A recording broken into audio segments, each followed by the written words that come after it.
دن چڑھ آیا تھا، سب لوگ اپنے کاموں میں مصروف تھے۔ اگر ہم لوگ گلزار حسین کے ہوٹل کے اندر دیکھیں تو احمد شاہ اپنے کاموں میں مصروف تھے۔ آج آرڈر احمد شاہ لیں گے، گلزار حسین کی آواز آئی تھی۔ اس وقت ہوٹل میں زیادہ لوگ تو موجود نہیں تھے، مگر جو لوگ بھی تھے وہ اچھے خاصے مشہور لوگ تھے، اور احمد شاہ کو ان کے سامنے لانے کا صرف یہی مقصد تھا، ان کو نیچا دکھانا۔ احمد شاہ مسکراتے ہوئے باہر کی جانب بڑھ گئے۔ کبھی کبھی تو گلزار حسین خود حیران ہو جاتا تھا کہ آخر یہ انسان ہے یا کون۔ السلام علیکم، آپ کیا کھانا پسند کریں گے؟ احمد شاہ کی انتہائی نرم آواز ان کے کانوں میں پڑی تھی۔ ان لوگوں نے جب منہ موڑ کر سامنے دیکھا تو اس کو دیکھ کر حیران رہ گئے۔ احمد شاہ انہیں پہلے ہی پہچان چکے تھے اور وہ لوگ بھی انہیں پہچان چکے تھے۔ آپ یعقوب شاہ کے بیٹے احمد شاہ ہیں نا؟ سامنے بیٹھے کرسی پہ ایک 35 سالہ آدمی بولا تھا۔ احمد شاہ نے مسکرا کر اس بات میں سر ہلایا، لیکن آپ یہاں؟ مگر اگلے ہی پل وہ چپ ہو گیا۔ ہم نے جو سنا تھا کافی افسوس ہوا۔ احمد شاہ نے کوئی جواب نہیں دیا اور اپنا سوال دہرایا۔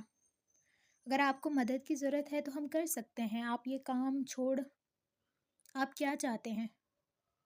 میں اس امتحان میں آپ لوگوں کی وجہ سے کامیاب ہو جاؤں تو اس میں میری محنت کہاں ہوگی؟ میں اس مشکل وقت سے خود باہر نکلنا چاہتا ہوں، اور میں نکلوں گا، کیونکہ آزمائش ہے، مجھے صبر کرنا ہے، اور صبر کرنے والوں کے ساتھ اللہ ہوتا ہے۔ اس شخص کے الفاظ منہ میں ہی رہ گئے جب احمد شاہ نے یہ جملے کہے تھے۔ وہ کچھ نہ بول پایا۔ اپنا آرڈر لکھوایا اور احمد شاہ کچن کی طرف بڑھ چکے تھے۔ کچھ تھا ان کے لہجے میں کہ وہاں پہ بیٹھے لوگ جن کے چہرے پر مسکراہٹ تھی یکدم خاموشی میں بدل گئی۔ جلدی سے یونیفارم چینج کرو، میں نے کھانا بنایا ہے، کھا لو۔ نفیسہ نے سجاد اور برہان کو یونیفارم چینج کرنے کا اور کھانے کا کہہ رہی تھیں۔ یکدم ہی دروازے پہ دستک ہوئی تو ایک وجود اندر داخل ہوتے ہوئے نظر آیا۔ سجاد نے جیسے ہی چہرہ موڑ کر اس وجود کو دیکھا تو وہ جو پانی پی رہا تھا اچانک سے پانی اس کے منہ سے نکلا۔ وہ اس وقت ہرگز فاطمہ خالہ کو یہاں نہیں دیکھ سکتا تھا، اور وہ اس وقت اس کے ہاتھوں ذلیل بھی نہیں ہونا چاہتا تھا۔ اس نے یوں دوڑ لگائی جیسے وہ کسی ریس میں دوڑ رہا ہے۔ اس کا یہ دوڑنا اور اس کی سپیڈ سب نے دیکھی تھی۔ سب نے اپنی مسکراہٹ دبائی تھی اور وہ اپنے کمرے کی جانب بھاگ گیا۔ فاطمہ خالہ اسے جاتی دیکھتی رہیں اور پھر برہان کی طرف آئیں، اس کا ماتھا چوما۔ انشاءاللہ میرا بھی بیٹا اتنا ہی پیارا ہوگا۔ فاطمہ خالہ کی شادی کو کافی عرصہ ہو گیا تھا، ان کے یہاں اولاد نہیں تھی، مگر کافی سالوں بعد ان کے گھر میں خوشیاں آنے والی تھیں، ان کی دعائیں قبول ہونے والی تھیں۔ انہوں نے اپنا چہرہ موڑا اور سعدیہ بیگم کی طرف دیکھا اور بولنے لگی، ماشاءاللہ بہت پیارا فرمان بردار بچہ ہے، میں بھی یہی دعا کروں گی مجھے بھی ایسا ہی بیٹا ملے۔ اور سعدیہ بیگم ہلکا سا مسکرا دیں۔ برہان وہیں کھڑا رہا اور پھر ان سے معذرت کر کے یونیفارم بدلنے کے لیے چلا گیا۔ فاطمہ خالہ صحن میں رکھے صوفے پر بیٹھ گئی تھیں۔ ان کے ہاتھ میں کچھ شاپر تھے جن میں کچھ کپڑے تھے جو وہ نکال کے سعدیہ اور نفیسہ کے سامنے رکھ چکی تھیں۔ یہ کپڑے ہیں جو میں سلائی کے لیے لائی ہوں۔ ماشاءاللہ سعدیہ، اس دن تم نے اتنے صفائی سے کپڑے سیے تھے کہ سب لوگ تعریف کر رہے تھے۔ دعوت میں سب کی نظریں صرف میرے جوڑے پہ تھیں، تو میرے کچھ اور بھی جوڑے ہیں، ذرا تم سی دو۔ سعدیہ بیگم کے چہرے پہ چمک آئی تھی، مگر ان کی چمک اور بڑھ گئی جب خالہ کی اگلی آواز ان کے کانوں تک آئی، میں نے تو محلے میں بھی بتا دیا ہے، وہ شگفتہ ہے نا، اس کی بیٹی کی شادی ہے۔ جب میرے کپڑے دیکھے تو بہت تعریف کر رہی تھی اور مجھے پوچھ رہی تھی کہ کس نے سیا ہے، تو میں نے کہہ دیا کہ سعدیہ نے سیا ہے، اور وہ پیسے بھی زیادہ لیتی ہے، مگر تم نے اتنے اچھے کپڑے سیے ہیں کہ ان کو کوئی مسئلہ بھی نہیں تھا۔ تو وہ مجھے کہہ رہی تھی کہ ذرا سعدیہ سے پوچھ دو، وہ میری بیٹی کے اگر جہیز کے کپڑے سی دے تو میں پھر بھیج دیتی ہوں۔ میں نے بھی کہہ دیا سعدیہ بھی پیسے زیادہ ہی لے گی، آخر محنت کا کام ہے، مجھ سے تو چلو اب رشتہ داری بن گئی ہے، اس لیے اس نے تھوڑے کم لیے تھے، مگر پھر بھی وہ زیادہ پیسے لے گی۔ اور پھر تھوڑا آگے بڑھیں اور ان کے کان میں کہنے لگیں، ویسے یہ کم پیسوں والی بات نا تم کسی کو نہ بتانا کہ میں نے تمہیں کتنے پیسے دیے تھے، ورنہ پھر لوگ کیا کہیں گے۔ اور پھر اپنی بات پہ ہی زور زور سے ہنسنے لگیں۔ سعدیہ بیگم نفیسہ کو ان کی بات سمجھ تو نہیں آئی مگر وہ بھی مسکرانے لگی۔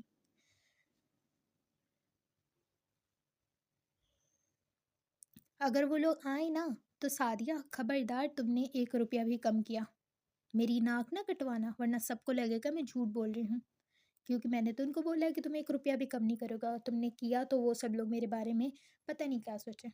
اللہ معاف کرے، میں جھوٹ تو کبھی بھی نہیں بولتی، کبھی بھی نہیں۔ وہ اپنے وہ اپنی انگلی ناک پہ رکھتے ہوئے پھر کان کی طرف لے جا رہی تھیں اور بڑے فقریہ انداز میں کہہ رہی تھیں کہ ہائے، مجھ سے سچی انسان تو کوئی اس محلے میں ہی نہیں ہے۔ اور ان کی اس بات پر وہ دونوں ہی مسکرانے لگیں۔ اگر اس دن کے دوسرے حصے میں دیکھا جائے تو احمد شاہ اپنے کاموں میں ویسے ہی مصروف تھے۔ آج ان کا پہلا دن تھا مگر گلزار حسین نے اتنا کام دے دیا تھا جیسے وہ سالوں سے ہی کام کر رہے ہوں۔ احمد شاہ نے بھی فرما برداری سے سارا کام ختم کیا۔ سورج چاند کو جگہ دے کر اپنے گھر جانے ہی والا تھا۔ ہلکی سی کالی رنگت پورے آسمان پر چھانے ہی والی تھی۔ اس سیاہ رات میں وہ بچہ دروازے پر کھڑا اپنے باپ کا انتظار کر رہا تھا۔ امی بابا کب آئیں گے؟ برہان دروازے پر کھڑا ہو کر اب تھک چکا تھا۔ سعدیہ بیگم کئی بار اسے کہہ چکی تھیں مگر اس نے فیصلہ کر لیا تھا کہ وہ احمد شاہ کا انتظار کرے گا۔ بالآخر اس کا انتظار ختم ہوا تھا۔ سامنے سے وہ چلتے ہوئے آ رہے تھے۔ برہان جلدی سے گیا، ان کے گلے لگ گیا۔ بابا، آپ کو اتنی دیر کیوں ہو گئی؟ میں نے آپ کو بہت مس کیا۔ میں نے بھی اپنے بیٹے کو بہت مس کیا۔ ان دونوں کی باتیں چل رہی تھی، سعدیہ بیگم کی آواز بھی ان کے کانوں تک آئی تھی مگر جیسے ہی ان کی نظر وہاں پہ گئی انہیں لگا کہ وہ آگے نہیں بڑھ پائیں گی۔ ان کے آنکھوں میں بے اختیار آنسو بہنا شروع ہو گئے۔ جس حالت میں احمد شاہ صبح گئے تھے اس حالت میں وہ واپس نہیں آئے تھے۔ ان کے کپڑے پورے مٹی ہو چکے تھے اور ان کے پیروں میں جو چپل تھی اس میں بھی مٹی لگی ہوئی تھی، جس سے یہ صاف طور پہ دیکھا جا سکتا تھا کہ وہ پیدل ہی آئے ہیں۔ ان کے ہاتھوں میں کٹ کے نشان تھے جس میں شاید خون نکلا تھا مگر انہوں نے خون پٹی کی وجہ سے روک دیا تھا۔ انہوں نے کبھی احمد شاہ کو اس حالت میں نہیں دیکھا۔ ان کے پیچھے ہی عبداللہ اور نفیسہ بھی دروازے تک آئے تھے۔ ان کی یہ حالت دیکھ کر جیسے سعدیہ بیگم کی مسکراہٹ غائب ہوئی تھی ویسے ہی ان سب کی مسکراہٹ بھی غائب ہوگی۔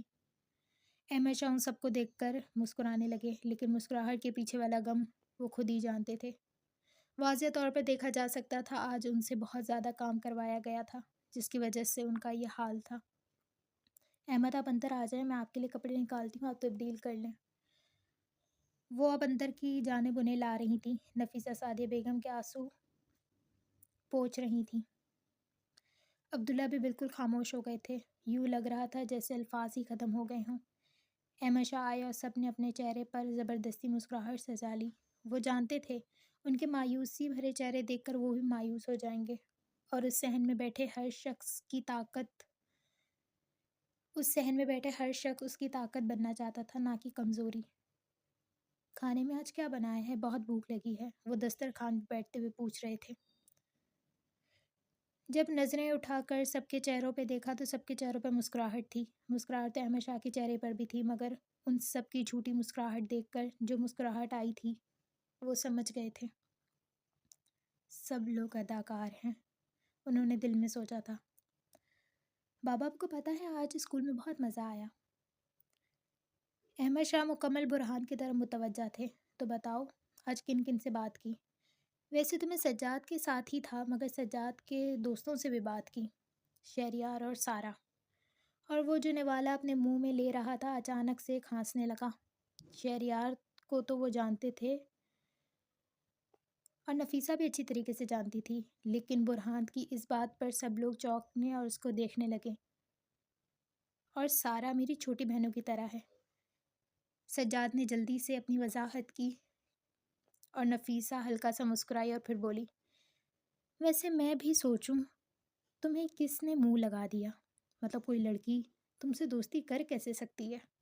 سارا کو تو میں نے کئی بار اسکول میں دیکھا، مجھے لگا ہلکی سی سلام دعا ہوگی